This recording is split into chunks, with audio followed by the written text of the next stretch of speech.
We had what many believe might be the next superstar in the sport fight this past weekend in Errol Spence Jr., Dallas's own Errol Spence Jr. And that's going to dominate the majority of the talk today.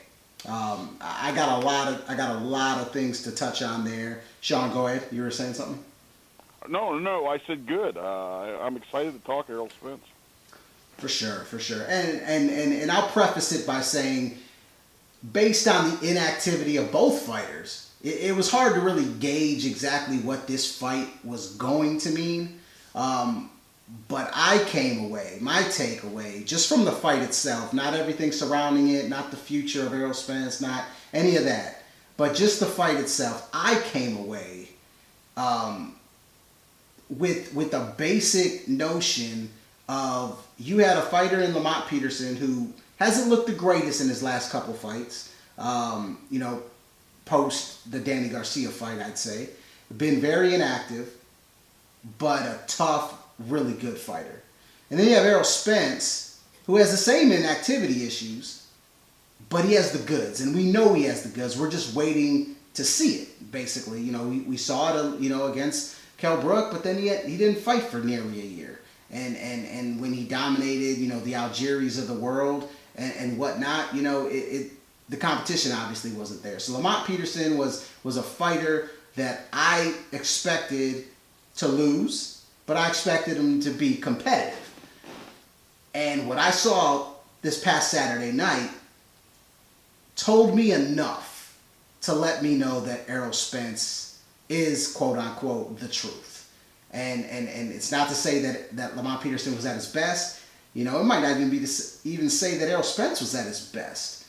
But for him to dominate every second of how long that fight went, I think it went a full 7 rounds before Lamont Peterson's corner stopped the fight, told me all I need to know about Errol Spence and what he's capable of doing in the fight game. Shawn, what was your take? Well, I hate to pat myself on the back, but it kind of went the way I thought it would. I had a feeling that this was going to be Spence's true coming out party. Not that I didn't like Lamont Peterson, because I think he's a true warrior, a solid fighter, not an elite fighter, but a really solid fighter. And I kind of thought that's how it was going to go, because when we did the boxing challenge, I had Spence winning in 7. It really killed me. I could have got an extra point had the bell not rang to start the 8th round. But it went kind of the way I thought it would. But what it proved to me is that Spence, I talked to somebody on Twitter about, I loved, by the way, the Spence line about sometime Thurman. I couldn't stop laughing when he said that. Everybody wants to see Spence and Thurman. Spence and Thurman is going to be the same way that you saw Saturday night. The people that are excited about that fight's going to be the exact same way that what you saw Saturday night is exactly what you're going to see Spence and Thurman. Thurman might last a few more rounds, but it's going to be just as uncompetitive. You heard it here first. What is Keith Thurman going to do when he's getting hit like Lamont Peterson got hit? Now, I'm not saying Keith Thurman's going to fold up and get blown out in 2 rounds. But I certainly think he's going to be one of these guys. What I think is going to happen is it'll be one of these guys that you see he goes rounds. Ramon, you've been around. You see him, how it goes. It's they quit by not quitting. I guess my point is sometimes you can quit without quitting. You can surrender without physically saying, I surrender. And what I think would happen in that fight would be Keith Thurman will basically meekly get it. The punch output will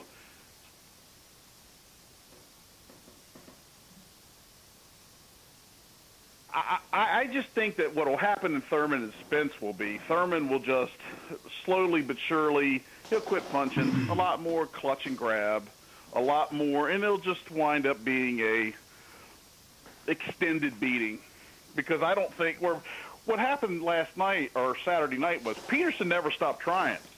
And because he never stopped trying and continued to throw, he continued to eat punches more and more and more. And that's why it was as bad as it was for him, because he never quit. He kept trying to win. And I'm not sure Keith Thurman is the kind of guy that is going to, I think he'll reach a point where he'll say, I'm beat, I've made my money, good night, everybody. No, of course. Here and when you were kind of breaking up on your phone line, I was making the statement that I see where you're coming from with the Danny Garcia fight, but what I saw in that fight, which is along the same lines, but maybe a different outlook, is that Keith Thurman was aggressive early in that fight. He was trying to take it to Danny Garcia early. But once he realized that he couldn't really hurt Danny Garcia or knock him down or out, he reverted to boxing, to sticking and moving and to staying on the outside and not engaging in exchanges, which almost lost him that fight. A fight that I think he should have probably won easily. And what that told me is that Keith Thurman is starting to lose confidence in his own power. What was once one time has been no time, because I can't remember the last guy he knocked out, honestly. And Errol Spence actually said this yesterday or the day, I think it was yesterday. He said it.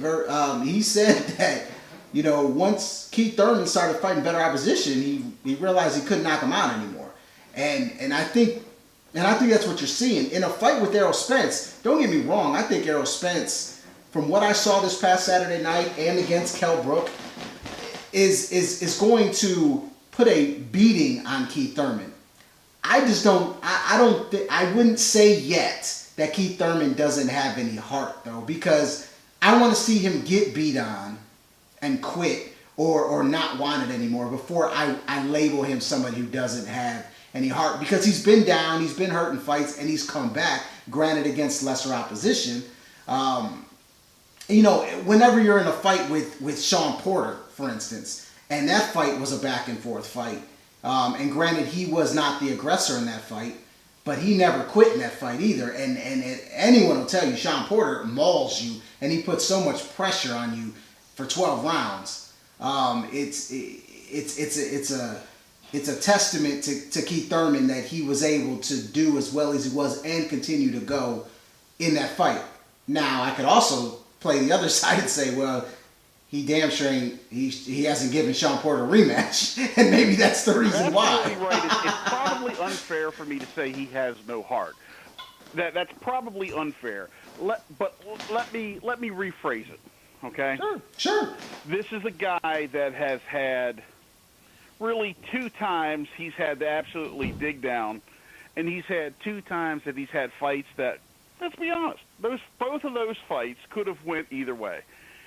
On my card, I thought I thought he won both of those fights, but they were 7-5 fights on both my scorecards.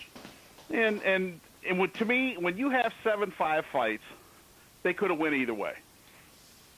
I don't think anybody would have screamed bloody murder if either of those fights would have went to Porter or Garcia. I wouldn't have, especially the Porter fight. No, I wouldn't. And I don't think anybody thinks Keith Thurman is this unbeatable guy. I don't think he likes boxing. I think he's. I'll tell you who he reminds me of, and this is going to make me real popular with a certain demographic. He reminds me of a less talented Andre Ward. Not in the ring, outside the ring. He's got an air of entitlement, of somebody that believes that he's this big draw, that he's proven something. Like, well, I'll fight Errol Spence in 2019. You haven't fought in a year. The year before, you fought once. You act like you are this big pay-per-view draw. You fought 2 people with any kind of name. I just don't see it. And Andre Ward, for whatever you, me, everybody, for whatever we pick on Andre Ward about, the guy was a very talented fighter. For sure. For You know, sure. I had my issues with him, but he was a tremendously talented fighter. Keith Thurman, we can. Some of these guys that put I've seen Teddy Atlas votes Keith Thurman as the third best fighter in boxing. I don't know if I'd even put him in the top 10. And if I would, he'd be like 9th or 10th. Right on the cusp. It's the outside the ring stuff that I would compare him to Andre Ward. This air of entitlement. Keith Thurman ought to consider himself lucky anybody's excited about him at all after the last 2 years. I agree with that, and that's a good point. And I think, okay, let's dive into this. And I know this is, and look, at the end of the day, it's really centered around Errol Spence because I think both of us agree that Errol Spence is the future of the division, but the only guy standing in his way is Keith Thurman, so it's very relative. Right, at least we're not. Good point. Keith Thurman. Like, I think if you take inactivity out of the picture, let's just throw that away. I know it means something, but for this argument, for this conversation, let's just throw it out the way. And you look at what he's done once he stepped up in competition, starting with, you could even start with the Robert Guerrero fight, when PBC launched, right? That and the Collazo fight and his performance against, who was it? Was Bungu? Yeah, Keith Thurman escaped because Collazo hurt his arm in that fight. Well, regardless, my point is that the guy, Bungu. That's who I was waiting for, and that's where the flaws really started to come out because up until PBC launched, Keith Thurman was heralded as possibly the next big-time welterweight, right? And granted, he is the champ. But the expectations we had for him, and I won't say all of us because you've always been kind of iffy on him. So, and I'll point that out. Props on that. But the majority of boxing fans out there, had some pretty high expectations for him. Not just from a boxing standpoint, but from a power standpoint.